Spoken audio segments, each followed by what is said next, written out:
le roi des rois. Jésus-Christ de Nazareth, roi des Juifs, roi des Congolais, roi des Américains, roi des Africains, roi des Européens, roi des grands, roi des petits, roi des mariés, roi des femmes. Jésus-Christ est roi des rois. Amen. Il a dit, je ne peux pas enlever ça. Maintenant, j'ai réfléchi. Un roi, mais on peut le tuer comme ça. Vous regardez avec moi. Quelqu'un pourra me dire qu'il n'était pas mort seul. Il y avait d'autres personnes, deux personnes qui étaient à côté de lui. Je te dirais quelque chose premier. Ces gens qui sont morts avec Jésus, personne n'a porté la croix comme Jésus. Tous, ils ont trouvé leur croix à ses places de la crucifixion. Ils sont allés, on les a amenés déjà à un endroit où il y avait déjà des croix posées. Mais le Seigneur que toi tu adores, le Seigneur que je te dis célèbre sa résurrection, il a porté sa croix. Il a porté sa croix depuis, donc il a commencé à monter une montagne. Il monte avec sa croix. La Bible déclare, il y a eu même des personnes qui voulaient venir secourir Jésus. Il a pu porter la croix. Et Jésus porte sa croix jusqu'au lieu où il a été crucifié. Wow! C'est pourquoi le Seigneur nous recommande aussi, vous m'aimez porter la croix. Oh, aujourd'hui, j'ai fini de filer de porter la croix. Moi, je pense, Jésus qui est en toi, c'est une croix qui est en train de porter. Dans la Bible, elle dit, si moi je vis, ce n'est pas moi qui vis, c'est Christ qui vit en moi. Amen. Donc Dieu qui croit à lui, Seigneur Jésus, a porté sa croix lui-même. Et arrivé au lieu de crucifixion, maintenant, on pouvait les crucifier avec sa croix. Qui pouvait porter sa croix? Ils sont morts à cause de leur faute.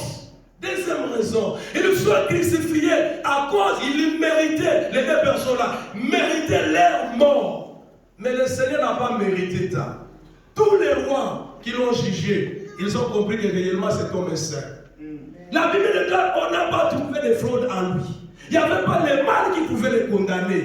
Comme l'agneau était examiné pour qu'il soit crucifié, il soit tué, et Jésus était examiné par des rois. Pilate a regardé sa cause. Il a déclaré, je ne vois aucun mal. Mais pourquoi tu es quelqu'un qui n'a pas fait le mal? Quelle mort! Mais il accepte lui-même qu'il soit crucifié à cause de toi et moi. Un Dieu qui est son trône, un Dieu puissant qui descend prendre tes péchés, prendre tout ce que tu as fait comme le mal, prendre la haine, prendre ta désobéissance, prendre tous les péchés que tu as commis. Imagine-toi ça, en tête. Le voleur n'a pas pris, même le voleur a fait des péchés sur la croix. Le brigand a fait des péchés, mais lui, innocent de péché. On n'a pas trouvé de fraude en lui. Mais il s'est fait pécher. Quelqu'un qui s'est fait. Dans cette ville, nous sommes. Tout le monde s'est fait grand. Tout le monde s'est fait grand. Tu me connais. Tu connais là où moi j'habitais. Tu connais ma vie. Tu connais. On s'est fait grand. Mais maintenant, regardez un grand qui s'est fait petit. On veut se faire seul. Moi, je n'ai pas mal. Moi, je n'ai rien fait. Mais regarde, celui qui n'a fait pas mal, il s'est fait mal. Il s'est fait mal lui-même. Accepte de se faire cela à cause de toi.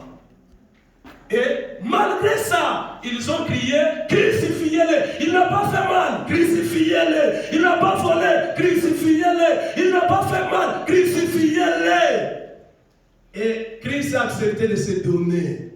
Je ne peux imaginer combien ça coûterait. À la croix, il a pris ma place. Jésus s'est donné. Combien coûterait le prix des maladies, le prix des péchés que tu as fait? Combien coûterait le prix de nos péchés tous? Combien coûterait?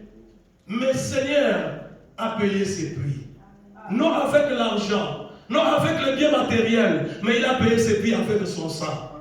Mais celui qui fait cet acte comme ça, où est le mal de célébrer sa résurrection? Donc la raison première, parce qu'il a accepté de mourir sur la croix. C'est pourquoi nous disons nous devons célébrer son nom. Et deuxième raison, sa puissance. Waouh! Vous savez, l'identité de Jésus avant de passer, quelque chose j'étais en train de dire. J'ai eu quelque chose, mon enfant m'a fait savoir. Il me pose la question d'où vient ton nom Katoulouchi. C'était le mercredi pendant que j'écrivais ce message. Je lui ai dit que c'est le nom de notre Père, je lui ai parlé tout ce monde, mais il me dit que nous étions des esclaves. Je dis quel esclave? Nous n'avons jamais été esclaves. Il dit oui, nous étions des esclaves. Comment? Il me dit que nos ancêtres étaient des esclaves. Et Katoulouchi fait partie des esclaves transportés ici aux États-Unis vers les années, il m'a donné. C'est très long l'histoire. J'ai dit, comment tu as su ça? Il dit, oui, le dernier Katoulouchi était tué telle année. Oh, comme ça, il me dit, ah, calme, I'm see you. Oh, la femme me montre, et c'est non. J'ai dit, waouh, c'est une esclave. Oui, voilà l'année Katoulouchi. Donc, cette étape, ça même dans Google. Je ne savais pas que cette étape dans Google, Katoulouchi, tu vas voir de telles choses. J'ai béni Dieu. Amen, donc nous étions des esclaves d'une manière physique. Et j'ai dit, Seigneur, si mon enfant sait que nous étions des esclaves dans ce pays, nos ancêtres étaient des esclaves, alors mon âme, mon esprit, moi qui étais esclave du péché, est-ce que connais-tu que tu es esclave du péché? Toi qui disais, si je ne prends pas la cigarette, je ne saurais pas dormir. Toi qui disais, si je ne fais pas ça et ça, je ne saurais pas. Qu'est-ce? Chacun de nous est esclave. Si tu n'étais pas esclave, Jésus n'allait pas mourir sur la croix. Tous, nous étions des esclaves. Mais le Seigneur est mort après avoir accompli l'œuvre de racheter l'esclave